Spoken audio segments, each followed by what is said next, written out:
of course, today we're talking about mechatronics engineering and talking Yeah. about what it is and also what you're doing on your end with mechatronics. And I was telling you, Mm-hmm. I was just how many people know about mechatronics engineering, and also telling you Yeah. how I got to know about this uh, a degree or this course in mechatronics, this career path in mechatronics. And when I Yeah. shared with our audience in TikTok, there was so many questions and people wanted us to talk more about it. And so we started a whole Okay. conversation about mechatronics engineering. So I wanted you Okay. to introduce yourself before we dive deep in mechatronics.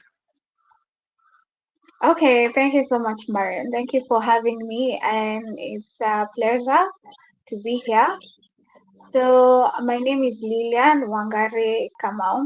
I'm a mechatronics engineer by profession, and I don't know if I would start talking about mechatronics immediately, or do you have specific questions? Because it's a Mm, very broad topic. Yeah. mm. Of course, Yeah. yeah, I do. And I think the Mm-hmm. first question that comes to mind is what's like, did you always know about mechatronics? Like I'm taken back to after your high school. Like how did you Mm-hmm. come to Yeah. mechatronics? Yeah, like did you know about it? Who told you about it? Yeah, I really want to know where this came, how all this started. Okay. I didn't know anything about mechatronics. Actually, I went to JQuat and I was called in for computer science. Mm-hmm. I went to a few classes and I was like, oh my God, this programming thing is not working. Mm-hmm. So I engineering was my second option. I actually wanted to do electrical, Mm-hmm. but a friend of mine, her name is Claire, she was in my class and we went to high school together. She was like, oh, I'm doing this course. It's called mechatronics. And I was like, Mm-hmm. yo, why not? And Mm-hmm. I didn't do any research. I was like, she's doing it and she recommends it. And I switched from computer science to mechatronics. And I was escaping programming. And then I went and found programming still in mechatronics, hidden in other years. But yeah, Yeah. that's how I went into mechatronics. Yeah. That's actually an interesting one. Like I've Yeah. talked to engineers, and actually I love how everyone's story is unique of how they got to engineering. And Yeah. also, yeah, you see, like you also you didn't know about it when you were selecting your courses to campus. You came to know about it later. Yes. Yeah, yeah, okay. And also another backstory. Did you always want to pursue Mm-hmm. engineering? Did you have like a passion for engineering Yeah. ever? Mm-hmm. Yeah, I had a passion for engineering. I remember when I was young, there was Mm-hmm. my friend's dad. I think he had done engineering or he was just way into electrical. Mm-hmm. So he used to come around to help us fix stuff. And I was like, I think I want to do electrical engineering. Plus, I was so good at physics and math. I love sciences. So I kind of knew I would go in that direction Yeah, after high school.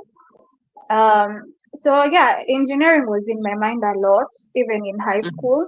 Just yeah, didn't know there's so many aspects of engineering that you can go into, not just electrical, and even within electrical, there's other subdivisions.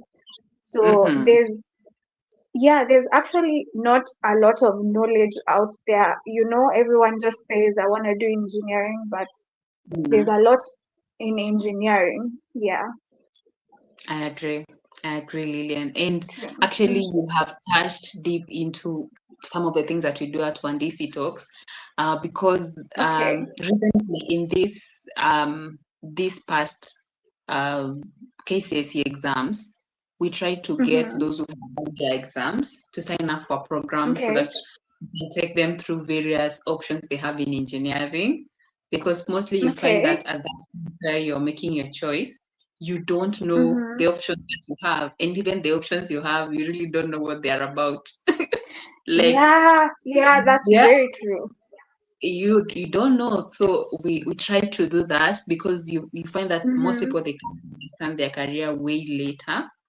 Yeah, Yeah, even like, yeah, I think even way after campus, after you start working, that's when you understand what mechatronics is about, or any whatever yeah, engineering you're doing. And I wanted to ask yes, something that's that, like, very you spoke. What was the true. most Mm-hmm. surprising thing you experienced in mechatronics? Like, you going there, was it, you said your friend told you you can try out this course, and then you went and tried it out? What was in your mind when you Yeah. went to it? Did you find it exciting? Did you find it surprising? At what point did you actually come to start enjoying the course? Did that ever happen? Yeah, okay, yeah, I it did later later on. So Mm-hmm. I went into mechatronics, that is, and there was a lot of calculus. Calculus was a thing. So Mm-hmm. we had this lecturer, I can't remember his name. He would extend till like the night. It's Friday, you wanna go hang out with your friends. It's Mm-hmm. Friday, 7 p.m., you're in class. No Mm-hmm. one understands why you're still in class like till like 8 p.m. So at first I was like, I think engineering will take much of my time. Mm-hmm. And I really wanted to experience the social life in campus. I wanted to have fun, but I was like, I realized later on it will take so much time. So at the beginning with the calculus and the weekend going to labs, I was like, this is actually bumming me out. But the more I went into like other mechanical subjects like thermodynamics, I was like, I actually enjoy engineering and it's taking my time, but since I'm a bookworm, I love reading. So I was like, it's okay, I get it and it's fine for me. Mm. Yeah. Okay, okay. Yeah, actually, that's true. It took a bit of time. It took a bit Yeah, of it time takes time. compared to other Yeah, students. Yeah. there's someone who is thinking, I want to go to campus, I want to build a social life, I want to have fun. Yeah. Having fun is paramount, but if you are not willing to put in the work hours, reading, going to library, understanding concepts, then engineering might not be for you. Mm, Yeah. mm. Okay. Yeah. Actually, thanks for laying that out there. And also, Yeah, yeah. yeah, painting a picture of what engineering school could look like. That's actually very helpful. I think Mm-hmm. now forward, now that you have your backstory, we can move forward now Okay. to after campus. Now you work Okay. in renewable energy, yeah, the renewable energy Yes. industry. And I have to tell you, Lilian, if you told me, okay, mechatronics, I don't know, this renewable energy industry, it seems to be for everyone. Like, I think I've talked to electrical engineers, they're there, biosystems engineers, they're there, civils, they're there. And now mechatronics also, you are there. So could you connect the dots for us? How is mechatronics coming into renewable energy? And why renewable energy? Why, of all the options you had, why renewable energy? And then also maybe you can take us through the options that are there. For example, when I have uh, when I've studied mechatronics, what are the Mm-hmm. industries that can work apart from renewable? Yeah. Okay, okay. So, how did I come into renewable energy? So, in like fourth year, I had a job. I was a marketing like specialist for an Indian company who were distributing, solar items. Used to do that on the side. Mhm. So after campus, I had experience in that. And the Yeah. market, honestly, it's a bit unfair, but the market looks at your experience. So I get out of campus, got connected with another company. They were doing e-mobility and solar. So I had experience in solar. So they were like, since you have experience in solar, we will teach you on e-mobility, converting mechanical bikes to e-bikes, and you can do the solar that you already know. So they took me for trainings, and they took me for a lot of trainings, and within those trainings, that's when I got into the renewable energy, like legit. So then after that, I went into another company as a technical sales engineer, and then I became a design engineer. So that was more of electrical. So I did the electrical that I was not that fond of, and that's how I got into renewable energy. I did design and everything that entails that. So what industries can you work in? So many. I think mechatronics engineers can work in any industry, because there's someone who will major in robotics, there's someone who will major in automation, there's someone who will do thermodynamics and fluids, there's someone who will go into solids and structural engineering.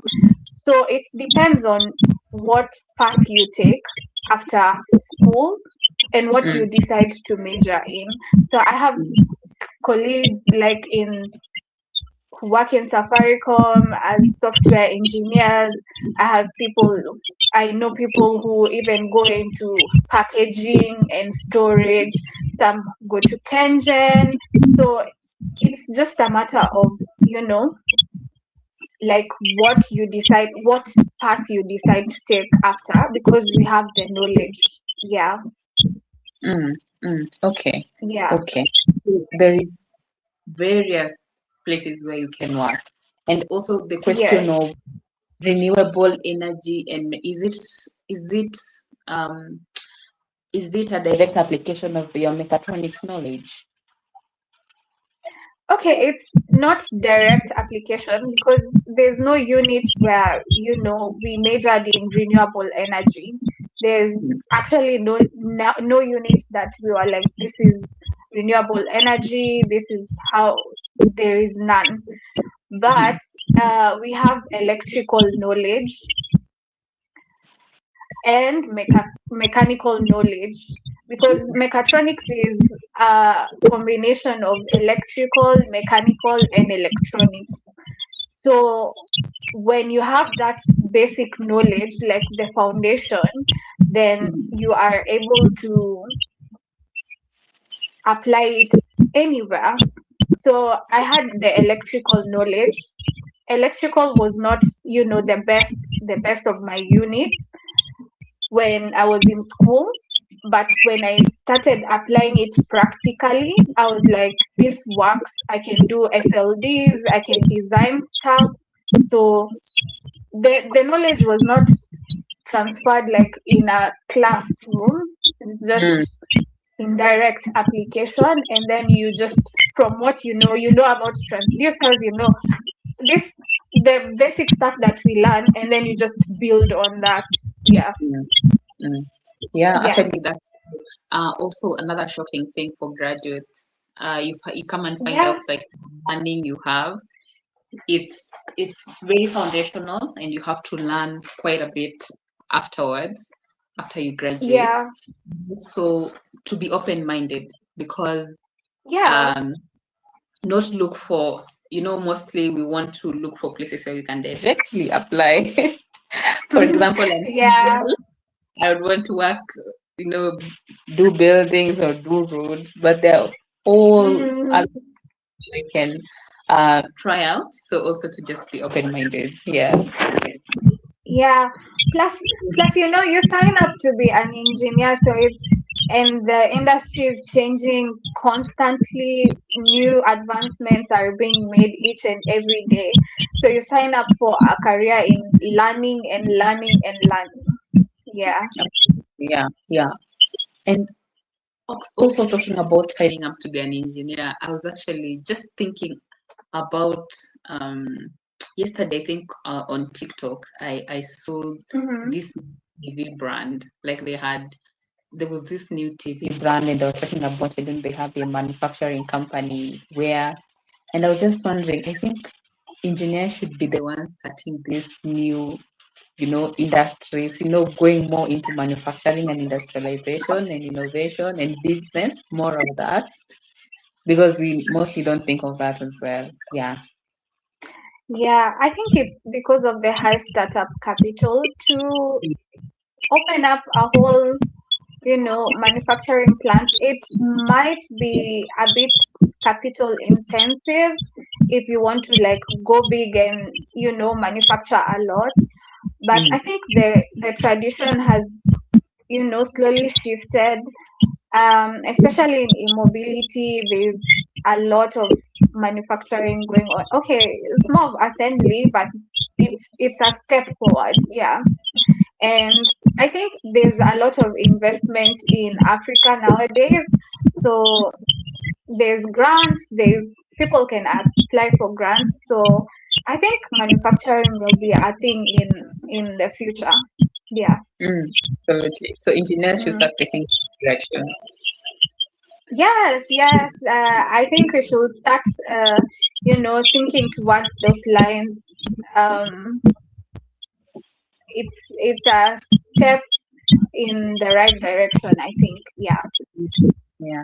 And I've also heard quite a bit about e-mobility now. Yeah, I've heard of, yeah, okay, the only thing that comes to mind actually is the electric buses. Is that what it's all Okay. about? What you know? Or it's wider than that? Yeah. Okay. It's okay. It's actually, converting, just basic, petrol or diesel buses to electric ones. There's a lot entailed. There's swap stations for the battery. This is for motorbikes, because in motorbikes they put like a battery pack, and then the motorbike runs on the battery pack, and then for buses you can charge them. So there's swapping stations, there's charging stations. So it's converting from what is, normal, quote unquote, to having electrical. So there's a lot of things involved. Swapping stations, you have to, wire them, three-phase for them to charge. So it's a lot of engineering involved. It just seems a bit simple, but when it comes to, applying and really like getting it going, it takes a lot. Yeah. Yeah. Okay. Okay.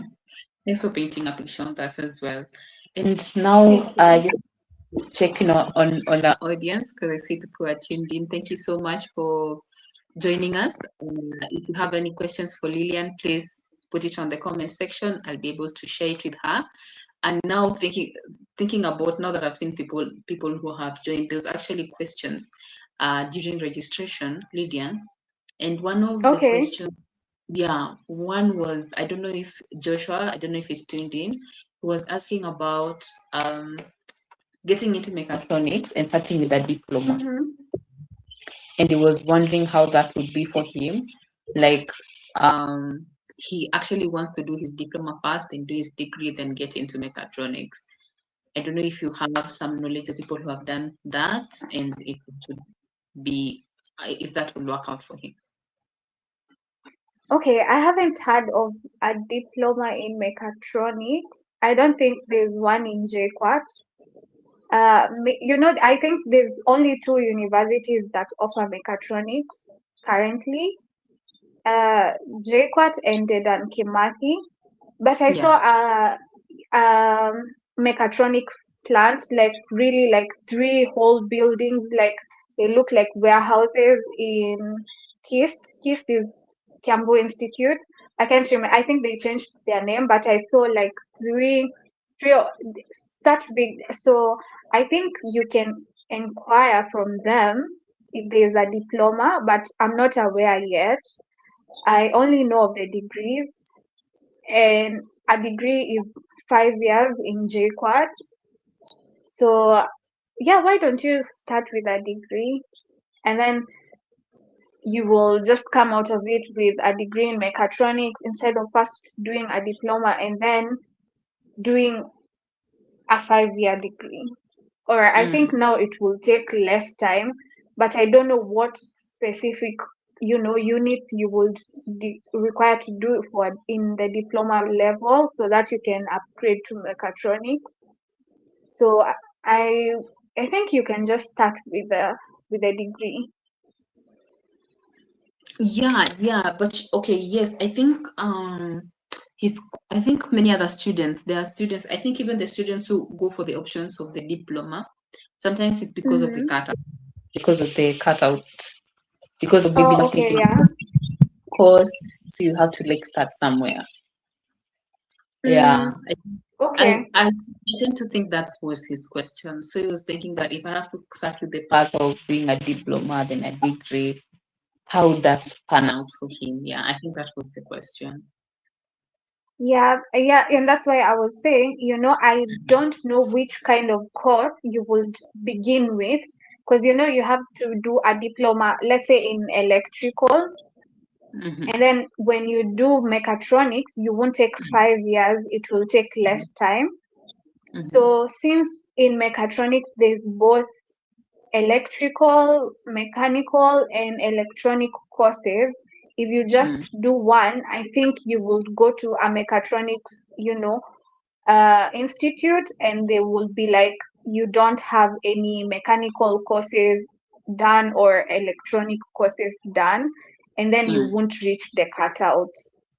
That's what I meant. You would have to do something that integrates everything that mechanical has to offer, and it Yeah. can't be just mechanical alone or electrical alone. Okay. So the bottom line Yeah. is you get like a diploma in the whole mechatronics. Yeah, I would have to do some research if there's a diploma in mechatronics, but it's fairly new. So I think they Yeah. only started with, it's fairly new. So I think they only started with degrees, and then I think maybe later on there can be diploma. So yeah, in JQuat, I'm not aware of diploma. Yeah. No. The diplomas, it would be the TVETs. I think they're in the TVETs, they're definitely Mm, there. Yeah. yeah, The but in TVETs, yeah. mechatronics, I'm not sure. But that's why I talked about KIST. It was Kamau Institute. Now I think they Ah, changed their name. It's yes. in Kamau. Mm, Yes, mm, they changed their name, but I definitely think they have something to do with mechatronics. I saw a very like advanced quote unquote factory over there, and it majorly deals with mechatronics. So I think they have diplomas there. Yeah, you can check it So, out. yeah. Yeah. Okay. I think that's well answered. And also, I think I'm thinking, Lilian, I think most courses Mm-hmm. anybody can do a diploma then do a degree. Yeah, I'm yeah, thinking yeah, it's yeah. not an issue. Yeah, I think it's not like an issue for any kind of career. Okay. And also, Yeah. Mm-hmm. yeah. Okay. Yes. So now onto the job market. I wanted us now to go into like the job market, the work itself. And we wanted to get into skills, the skills to Okay. cultivate. Like we were talking Mm-hmm. before, saying how renewable energy is an application of the knowledge that you have or that you gained during it, Mm-hmm. kind of like a direct application. So talking of key skills that somebody can have, I think there are skills that we need to navigate the work environment, like the work environment as a mechatronics engineer. So could you maybe take us through Mm-hmm. somebody can consider cultivating that will give them like an upper hand when they get into the job market? Okay. This is still while in campus. While in campus, after campus, just to prepare you for the job market. Yeah. Okay. I think first of all, you have to have in mind what you want to do. If let's say you want to go into automation, um, there's there's places, there's sites that even offer free courses on PLCs, for example. You can do that. You can cultivate practical knowledge even from the comfort of your home, because most of the times after campus you just don't know what to do. So I think while still in campus, be like, this is the industry I want to go into. Let's say, for example, I want to go into renewable energy. There's programs, there's webinars, you can get them on LinkedIn, join, get a feel of what is out there that is in the technical, on the technical side. So get some knowledge, do research while you're free, do research, learn some stuff. At least it will build even on your resume. You will have some prior knowledge to just give you a head start. Practically now, like as a human being, you also need to cultivate some disciplines. And one is like time management. After you are done with campus, you're like, hey, the reports are done, that give you headache. In the last year, you're like, the reports are done, I have submitted everything, there's no exams, you don't have to keep going to class every day. So time management becomes something that you just put on the side. So even though you have no place to go, you have no work yet, wake up, at a reasonable time. Don't watch movies the whole day. I'm not saying don't watch movies at all, but do something with your time, read books, or do something that you love that is engaging your mind, because you'll be using your mind a lot. So I think those are the two things. Just self-improvement in terms of technical, just do research. Second thing, just learn how to manage yourself. It's like you are, in school, it's like you're on a timetable. So try to just cultivate a timetable for yourself to just prepare you mentally for when you get a job or when you go into the industry.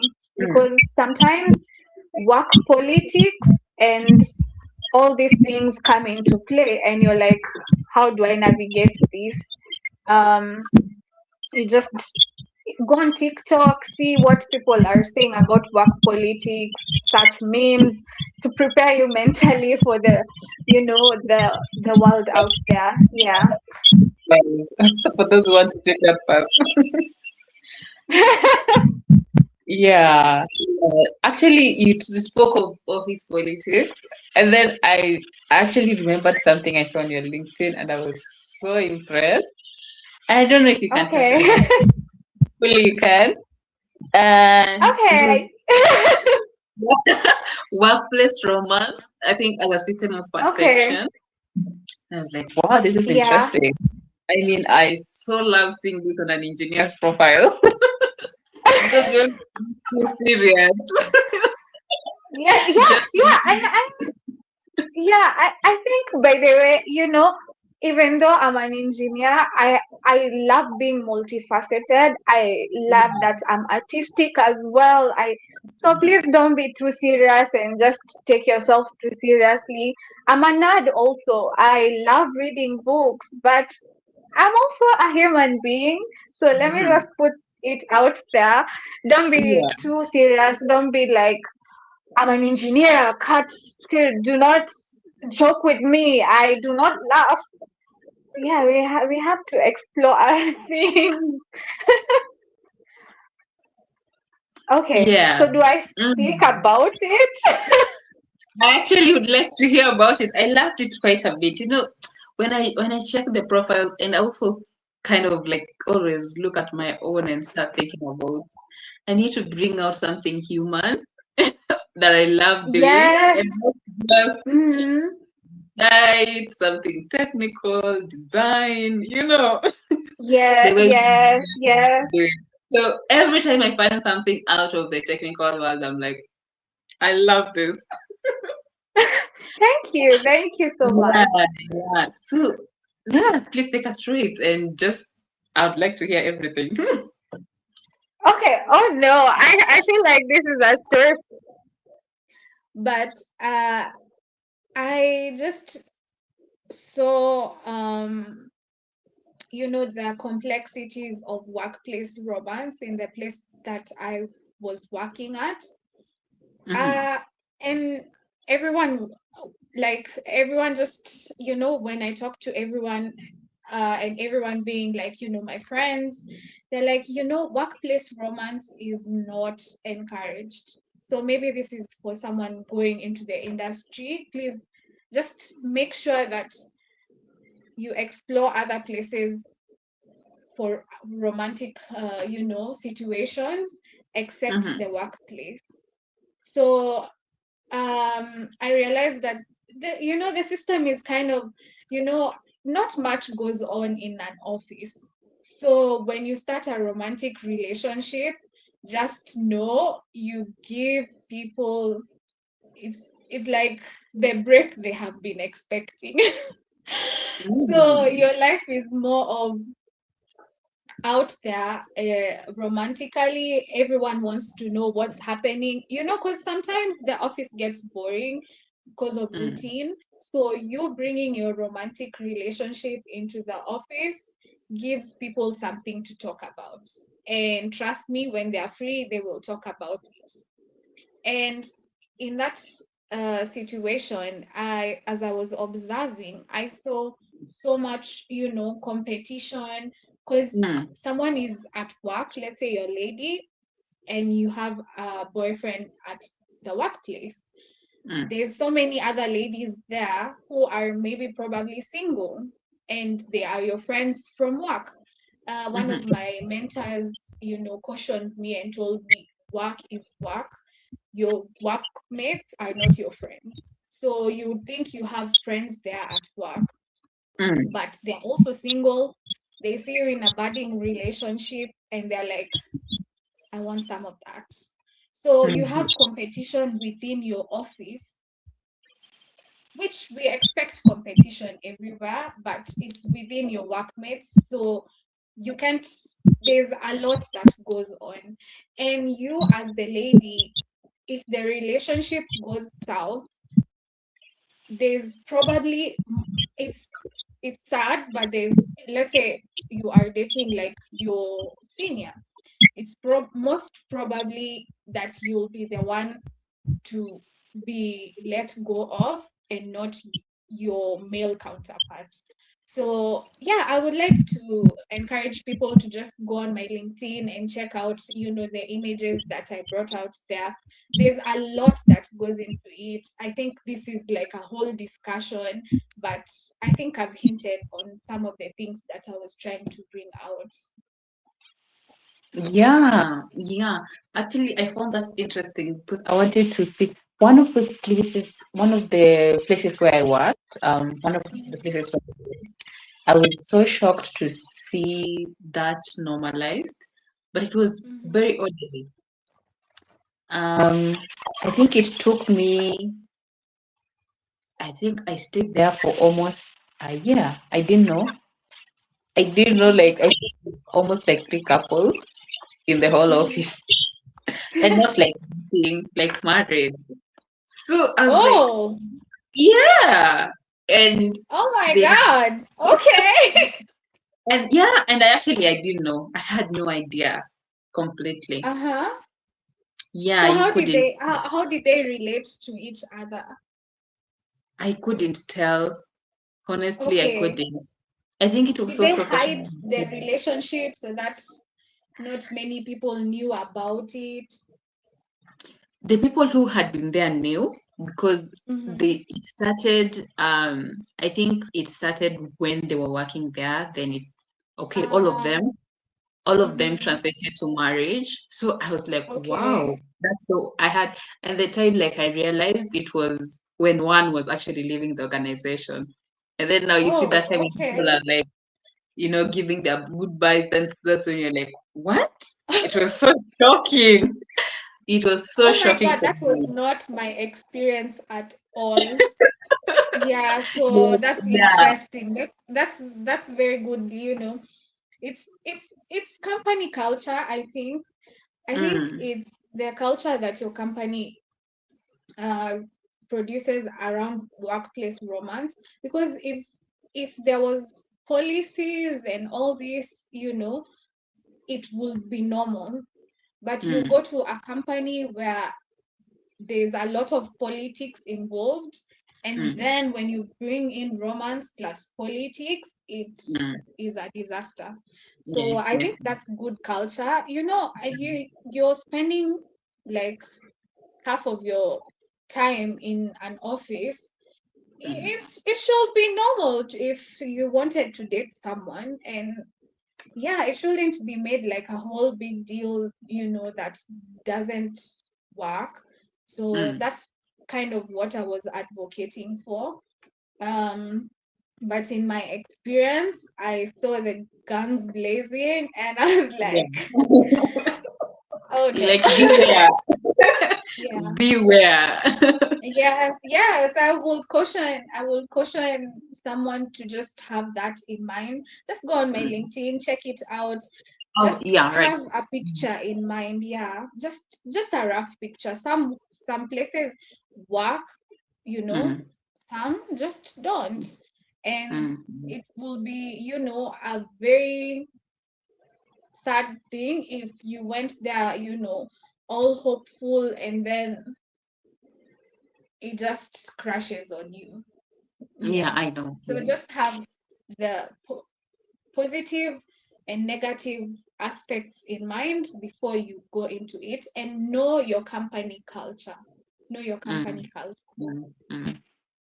Yeah, I think being informed is the most powerful thing. So I have shared uh, Lilian's social media handles, LinkedIn, Instagram, YouTube, and I think the last one would be Instagram. I said Instagram and TikTok. Yeah. So you can check Lilian out, please. You can please follow her and also on LinkedIn. Please engage with the post on one workplace from us. I'd like to hear what you think about what she had put there on LinkedIn. Yeah. Now, Lily, I think we have gone through, I think also like your journey in mechatronics, we've gone through places where someone can work, we've gone through also the skills. And the skills, when you were talking about the skills, there's also, I wanted to ask you because you gave us how someone can actually prepare to enter the industry. But Yeah. what skills do you find that once you enter the industry are most appreciated? I'll give an example for myself. Like Microsoft, Mm-hmm. I'll be using that thing so much. Like you'd want to prepare for like so much, but mostly you find like if you have the Microsoft skills, that's what you need on a daily, especially if you're an office engineer. So if Mm-hmm. you maybe like tell us through what that looks like for mechatronics, some of the skills that are most appreciated in the workplace or in business, Okay. not in the mechatronics aspect here. Okay. So again, I think it still depends on the industry you go to. For me, as a renewable engineer, one, I'm in technical sales, and there's two aspects of that. There's technical and then there's sales. Technical, I need to have AutoCAD skills to design systems. Mm-hmm. Sales, I need, to be approachable. I need social skills. Some of, the best things about me go into my job because I'm really social, and I love, brain work and just things that engage my mind. It Mm, depends on the industry you go into. If it's automation, you should have, knowledge on PLCs and all this emerging technology. if you go into software engineering, you'll need to know some languages as even as the little, the most basic, all these languages that we learn in class. And I would like to encourage someone who wants to actually go into mechatronics, just go. Yeah. For me, I'm very aware of the JQuat, space, because that's where I learned and that's where I have more knowledge about. Just go to JQuat, to the JQuat website, and search like mechatronics engineering, and then it gives you a list of everything that we do from first year to fifth year, and you'll see like the subjects and the topics that you learn. So if you want to go into thermodynamics, for example, there's Yeah. jobs that go into that. You need thermodynamics knowledge, and you can show them like in your transcripts you did thermodynamics. So it mostly depends on the industry that you're going for. And these days there's so much knowledge out there, there's no excuse. You can Yeah. go search there's the topics and see what kind of knowledge is this needed in the industry. Just go and chat GPT and be like, in the industry, what is this? If I want to explore a career in tech, for example, and have done mechatronics, and then they'll list it for you. So just, it depends on the industry you're going for. Yeah. Yeah. Yeah. And speaking of ChatGPT, also now integrating AI into mechatronics, how does that look Mhm. like? I'm thinking, is that something that mechatronics do, like developing AI systems and stuff like that? And also like that integration now that AI is here with us. Is that something that someone should be for? Like, how does that play out like in your day-to-day work? Do you find yourself using a lot of AI, or is this something that you're still exploring? Okay. For me, how have I integrated AI? In my day-to-day work, I wouldn't be on Chat GPT a lot, because it's either I'm designing and you can't be like, please design for me this and this and this. Even it'll just give, there's some, that knowledge that you require, that Mm, you have to design. Especially in designing, it won't design for you. It will give you knowledge and ideas, but it won't design for you. mm, But writing proposals, I get most knowledge from ChatGPT. Let's say if I want okay. to write a proposal for a certain company and I don't have that much information even from their website, so Yeah. I'll do a deep dive on ChatGPT. Okay. In integrating, AI into, you know, let's say renewable energy, Yeah. there's a lot that goes into it, the design of batteries and all that, making the system. I don't want to go to like really into it, because there's someone who won't understand the technicalities, but Mm, it's done. There's industrial, growth through AI, but there's people who have done mechatronics and have gone into software engineering and they are doing AI. I have a classmate who is, you know, really into that and he does well. So literally, when you do mechatronics, you can choose any industry that you want to work in. If you want to specialize in AI like as your thing, you can do mechatronics and just apply for a job in such an industry, and you'll be yeah. at the back end of just, you know, I don't know if AI is coded or what. I don't know those technical terms. Yeah. I But don't know the technical terms, but you'll be introduction at the from the forefront. Yeah, at the forefront of coming up with AI solutions. Yeah. yeah. Okay. Awesome. Awesome. Awesome. Thank you. Thank you so much, Lilian. I think our time is spent. So before we close, I Okay. want us to have some 3 questions for you, quick fire questions. Just answer them. The first answer that comes to mind so that we can know a bit about you. So Okay. the first one would be, what's a philosophy that keeps you going? It's a philosophy from AA or Narcotics Anonymous. I love this. It's one Mhm. day at a time. I love one day at a time. Yeah. Okay, okay. If you weren't an engineer, what would you do? Fashion. Definitely. Fashion. Yes.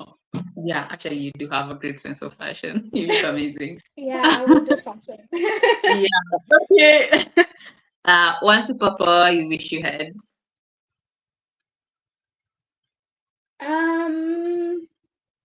Not overthinking. Mm. I think that's a superpower. Yeah, Just, yeah. being, just being straightforward and doing this and this and this and this. I overthink a lot. It works Mm, on some levels, but on mm, some, it does not. Awesome, Yeah. awesome. Thank you so much, Lilian. I see that people still on the audience. Thank you so much for tuning in. We have been taken through mechatronics engineering. Lilian has shared her journey. She's shared a journey from before campus to the industry in the renewable energy industry, and she's actually an international engineer. She just doesn't work in the country. So please go to her LinkedIn. Please check out what she's doing. Connect with her. If you need to ask her questions, I've shared her handles there. Please follow her in her pages and engage with what she's doing and what she's saying. I really love what you've shared, Lilian. Thank you so much. I know somebody has been helped. Thank you so much, everybody who has tuned with us today. Until next time, this was Buhandi Talks. Cheers. Thank you so much for having me. It was amazing. Thank you. Karibu.